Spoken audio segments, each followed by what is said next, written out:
बिस्मिल्लाहिर्रहमानिर्रहीम। अस्सलाम वालेकुम मुहतरम नाज़रीन। रमज़ान शरीफ के महीने में बीवी से जिमा करने के 3 बड़े फ़ायदे और रमज़ान शरीफ की रातों में बीवी से मिस्त्री करने का कितना ज़्यादा अजर व सवाब मिलता है, आज की वीडियो में जानेंगे। जैसा कि अल्लाह पाक का कुरान मजीद में इरशाद है, तुम्हारे लिए रोज़ों की रातों में अपनी बीवियों के पास जाना हलाल कर दिया गया है। वो तुम्हारी पोशाक हैं और तुम उनकी पोशाक को अल्लाह को मालूम है कि तुम अपने हक़ में खयानत करते थे, तो उसने तुम्हारे हाल पर रहम किया और तुम्हें माफ़ फरमा दिया। बस अब रोज़ों की रातों में बेशक उनसे मुबाशरत किया करो और अल्लाह ने जो तुम्हारे लिए लिख दिया है।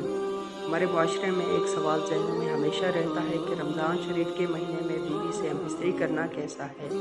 रमज़ान में बीवी से मिस्त्री जायज़ है, बल्कि मना इसलिए है कि रोज़े की हालत में आपने इरशाद फरमाया कि अपनी बीवियों से जिमा ना करो, इससे रोज़ा भी टूट जाएगा और सख्त गुनाह भी दिया जाएगा। जिस तरह खाने पीने से ख्वाहिशात को रोका जाता है, इस तरह बीवी की ख्वाहिशात से भी परहेज़ किया जाए तो दिन के वक्त में रोज़े की हालत में मना है, लेकिन रात के हिस्से में बीवी से मुलाकात कर सकता है। रमज़ानुल मुबारक में मिस्री के 3 बड़े फ़ायदे मुलाहिज़ा फरमाएँ। पहला बड़ा फ़ायदा ये होगा कि औलाद नहीं पैदा होगी। दूसरा बड़ा फ़ायदा ये है कि मियाँ बीवी शैतान की शरारत से महफूज रहते हैं।